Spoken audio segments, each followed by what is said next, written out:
السلام علیکم۔ الصلاۃ والسلام علی رسولہ الکریم، اللہم صلی علی محمد وعلی آل محمد۔ جی، ہم نے دیکھا تھا کہ نبی اکرم صلی اللہ علیہ وسلم طائف میں 10 سال رہنے کے بعد 10 دن رہنے کے بعد واپس مکے کی طرف ہجرت کی، اور مکے میں ہجرت کرنے کے بعد مطعم بن عدی کی پناہ میں آ کر آپ مکے میں تشریف لائے۔ تو اس کے بعد ذی القعدہ کا مہینہ تھا اور 10 نبوت تھی، تو اسی میں کہتے ہیں کہ رسول اللہ صلی اللہ علیہ وسلم مکے سے تشریف لائے اور یہاں افراد اور قبائل کو پھر سے اسلام لانے کی دعوت دینی شروع کی۔ چونکہ موسم حج قریب تھا، اس لیے فریضہ حج کی ادائیگی کے لیے دور و نزدیک ہر جگہ سے پیدل اور سواروں کی آمد شروع ہو چکی تھی۔ رسول اللہ صلی اللہ علیہ وسلم نے اس موقع کو غنیمت جانا اور ایک ایک قبیلے کے پاس جا کر ان سے اسلام کی دعوت دی، جیسا کہ نبوت کے چوتھے سال سے آپ صلی اللہ علیہ وسلم کا معمول تھا۔ امام زہری رضی اللہ عنہ فرماتے ہیں کہ جن قبائل کے پاس رسول اللہ صلی اللہ علیہ وسلم تشریف لے گئے اور انہیں اسلام کی دعوت دیتے ہوئے اپنے آپ کو ان پر پیش کیا، ان میں سے حسب ذیل قبیلوں کے نام ہمیں بتائے گئے ہیں: 1 بنو عامر بن ساسا، محارب بن خصفہ، فزارہ، غسان، مرہ، حنیفہ، سلیم، عبس، بنو نضر، بنو البقاع، کلب، حارث بن کعب، عزرہ، حضارمہ۔ لیکن ان میں سے کسی نے بھی اسلام قبول نہ کیا۔ واضح رہے کہ امام زہری کے ذکر کردہ ان سارے قبائل پر ایک ہی سال یا ایک ہی موسم حج میں اسلام پیش نہیں کیا گیا تھا، بلکہ نبوت کے چوتھے سال سے ہجرت سے پہلے کے آخری موسم حج تک 10 سالہ مدت کے دوران پیش کیا گیا تھا۔ اچھا، یعنی آپ صلی اللہ علیہ وسلم نے یہ پورے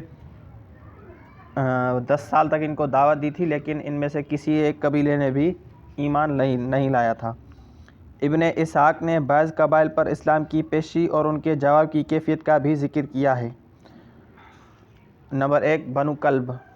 نبی صلی اللہ علیہ وسلم اس قبیلے کی ایک شاخ بنو عبداللہ کے پاس تشریف لے گئے، انہیں اللہ کی طرف بلایا اور اپنے آپ کو ان پر پیش کیا، تو باتوں باتوں میں بھی یہ فرمایا کہ اے بنو عبداللہ، اللہ نے تمہارے جد اعلیٰ کا نام بہت اچھا رکھا تھا، لیکن اس قبیلے نے آپ کی دعوت قبول نہ کی۔ بنو حنیفہ۔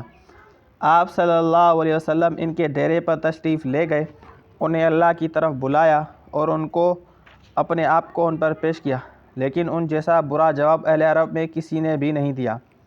2 ہو گئے۔ اب تیسرا قبیلہ، عامر بن ساسا۔ انہیں بھی آپ صلی اللہ علیہ وسلم نے اسلام کی طرف دعوت دی اور اپنے آپ کو ان پر پیش کیا۔ جواب میں ان کے ایک آدمی بحیرہ بن فراس نے کہا: خدا کی قسم، اگر میں قریش کے اس جوان کو لے لوں تو اس کے ذریعے پورے عرب کو کھا جاؤں گا۔ مگر اس نے دریافت کیا کہ اچھا یہ بتائیے کہ اگر ہم آپ صلی اللہ علیہ وسلم کے ساتھ اس کے دین پر بیعت کر لیں اور پھر اللہ آپ کو مخالفین پر غلبہ عطا فرمائے، تو کیا آپ صلی اللہ علیہ وسلم کے بعد زمام میں کار ہمارے ہاتھ میں ہوگی؟ آپ صلی اللہ علیہ وسلم نے فرمایا: زمام کار تو اللہ کے ہاتھ میں ہے، وہ جہاں چاہے گا رکھے گا۔ اس پر اس شخص نے کہا: خوب، آپ صلی اللہ علیہ وسلم کی حفاظت میں تو ہمارا سینہ اہل عرب کے نشانے پر ہے، لیکن جب اللہ آپ صلی اللہ علیہ وسلم کو غلبہ عطا فرمائے تو زمام کار کسی اور کے ہاتھ میں ہو، ہمیں آپ صلی اللہ علیہ وسلم کے دین کی ضرورت نہیں۔ غرض انہوں نے بھی انکار کر دیا۔ اس کے بعد قبیلہ بنو عامر اپنے علاقے میں واپس گیا تو اپنے ایک بوڑھے آدمی کو، جو کبر سنی بڑھاپے کے باعث حج میں شریک نہ ہو سکا تھا، سارا ماجرا سنایا اور بتایا کہ ہمارے پاس قبیلہ قریش کے ایک خاندان بنو عبد المطلب کا ایک جوان آیا تھا، جس کا خیال تھا کہ وہ نبی ہے۔ اس نے ہمیں دعوت دی، ہم اس کی حفاظت کریں، اس کا ساتھ دیں اور اپنے علاقے میں لے آئیں۔ یہ سن کر اس بڈھے نے دونوں ہاتھوں سے سر تھام لیا اور بولا: اے بنو عامر، کیا اب اس کی تلافی کی کوئی رستہ ہے، سبیل ہے، اور کیا اسے رفتہ ڈھونڈا جا سکتا ہے؟ اس ذات کی قسم جس کے ہاتھ میں فلاں کی جان ہے، کسی اسماعیلی نے کبھی اس نبوت کا جھوٹا دعویٰ نہیں کیا، یقیناً حق ہے، آخر تمہاری عقل کہاں چلی گئی؟ السلام علیکم ورحمۃ اللہ۔